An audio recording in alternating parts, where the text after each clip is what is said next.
आइए अब हम प्रारंभ करते हैं और देखते हैं। दूसरे वीडियो में हम प्रश्न संख्या 16 से प्रारंभ करते हैं। हमारा 16वां प्रश्न है प्रोडक्शन पॉसिबिलिटी कर्व अर्थात उत्पादन संभावना वक्र होता है। उत्तर है कनकेव टू द एक्सिस अर्थात अक्ष की ओर अवतल। हमारा 17वां प्रश्न है who said economics is sometimes positive science and sometime normative science. किसने कहा था कि अर्थशास्त्र कभी सकारात्मक विज्ञान है और कभी सामान्य विज्ञान। हमारा उत्तर है फ्रेडमैन। यहाँ यह जान लेना आवश्यक है कि positive science is concern with causes and effect and studies what is. वास्तविक विज्ञान का संबंध कारण और परिणाम से होता है और यह क्या है का अध्ययन करता है। Whereas normative science is not concerned with causes and effect and studies what should be। जबकि आदर्श विज्ञान का संबंध कारण और परिणाम से नहीं होता है बल्कि यह क्या होना चाहिए इस बात का अध्ययन करता है। Who gave the concept of time element in price determination process। मूल्य निर्धारण में समय तत्व की धारणा किसने दी है।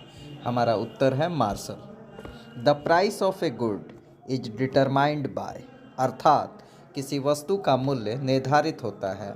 हमारा उत्तर है बोथ डिमांड एंड सप्लाई अर्थात मांग और पूर्ति दोनों के द्वारा। हमारा अगला प्रश्न है money is what money does who said. किसने कहा था कि मुद्रा वह है जो मुद्रा का कार्य करती है। हमारा उत्तर है Hartley withers.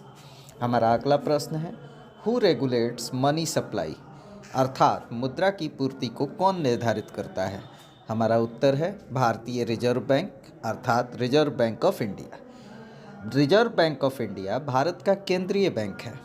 Reserve bank of India की स्थापना भारतीय रिजर्व बैंक ऑफ इंडिया अधिनियम 1934 के अंतर्गत 1 अप्रैल 1935 को 5 करोड़ रुपए की अधिकृत पूंजी के द्वारा हुई थी। रिजर्व बैंक ऑफ इंडिया वर्तमान समय में ₹2 से लेकर 2000 रुपये मूल्य वर्ग के नोट जारी करता है और ₹1 मूल्य वर्ग का नोट और सभी सिक्के भारत सरकार द्वारा जारी किए जाते हैं।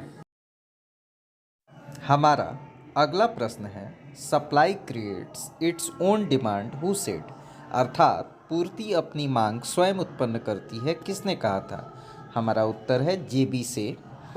अगला प्रश्न है financial year of India is अर्थात भारत का वित्तीय वर्ष होता है।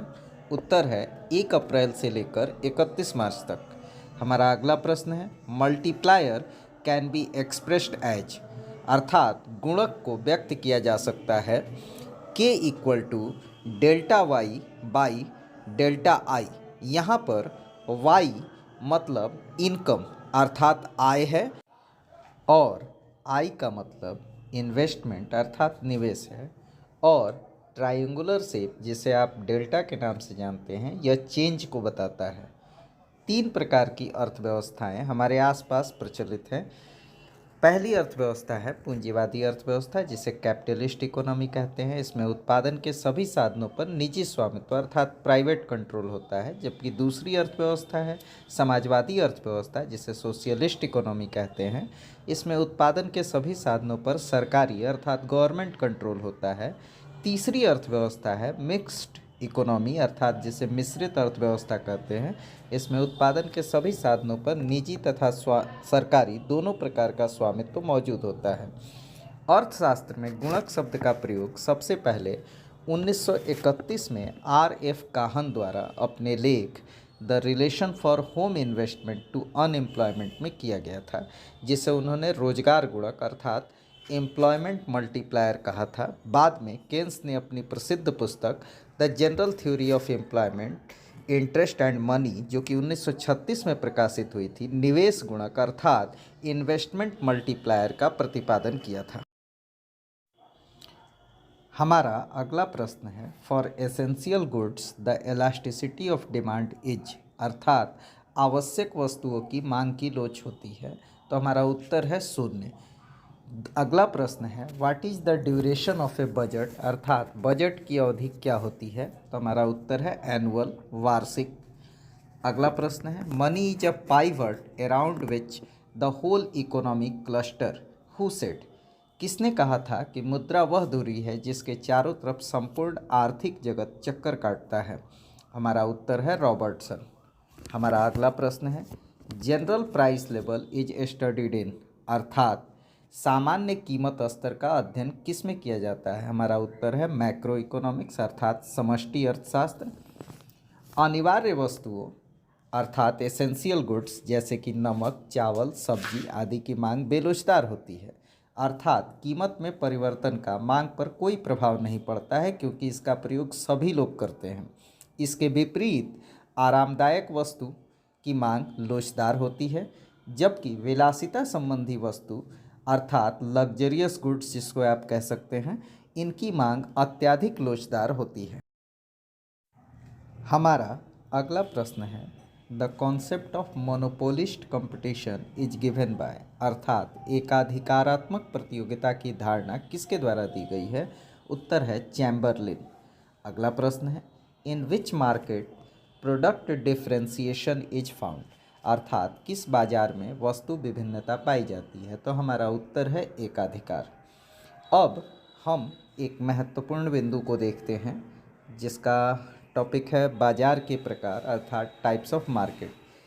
बाजार मुख्यतः दो प्रकार के होते हैं, पूर्ण प्रतियोगिता का बाजार अर्थात परफेक्ट कंपटीशन मार्केट और दूसरा अपूर्ण प्रतियोगिता बाजार जिसे इम्परफेक्ट कंपटीशन मार्केट कहते हैं। पूर्ण प्रतियोगिता का बाजार के तीन प्रकार होते हैं। पहला है द्वयाधिकार जिसे डुओपोली कहते हैं, दूसरा है अल्पाधिकार जिसे ओलिगोपोली कहते हैं और तीसरा है एकाधिकारात्मक प्रतियोगिता बाजार जिसे मोनोपोलिस्टिक कंपटीशन मार्केट कहते हैं। अब हम इन पर एक एक करके चर्चा करेंगे। पूर्ण प्रतियोगिता का बाजार वह बाजार होता है जहां क्रेताओं और विक्रेताओं की अत्यधिक संख्या होती है, वस्तुएं एक जैसी अर्थात समरूप होती हैं, क्रेताओं और विक्रेताओं को बाजार का पूर्ण ज्ञान होता है, साथ ही साथ बाजार पर सरकारी नियंत्रण का अभाव होता है अर्थात सरकार कोई हस्तक्षेप नहीं करती है, कोई भी फर्म स्वतंत्र रूप से बाजार में प्रवेश कर सकती है और जब चाहे तब बाजार को छोड़कर जा सकती है। हमारा दूसरा जो बाजार का प्रकार है वो है अपूर्ण प्रतियोगिता अर्थात इम्परफेक्ट कंपटीशन। इसमें विक्रेताओं की संख्या कम होती है और वस्तु विभेद अर्थात प्रोडक्ट डिफरेंशिएशन पाया जाता है। क्रेताओं और विक्रेताओं को बाजार का अपूर्ण ज्ञान होता है। इसमें विज्ञापन अर्थात एडवर्टीजमेंट की प्रधानता होती है, साथ ही साथ परिवहन व्यय अत्यंत ही उच्च होता है यानी हाई होता है। इसके अलावा अपूर्ण प्रतियोगिता के भी कुछ प्रकार हैं जिसमें पहला है द्वयाधिकार जिसे डुओपोली के नाम से जानते हैं।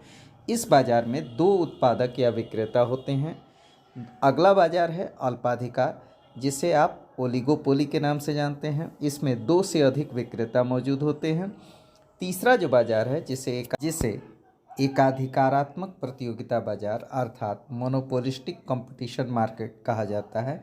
इसमें एक ही वस्तु के बहुत सारे विक्रेता होते हैं। इसके अलावा एक अन्य महत्वपूर्ण प्रकार है जिसे हम एकाधिकार अर्थात मोनोपोली कहते हैं। इसमें एक ही उत्पादक होता है और उसका वस्तु की पूर्ति पर पूर्ण नियंत्रण होता है। वह जब चाहे तब अपने प्रयासों से बाजार मूल्य को प्रभावित कर सकता है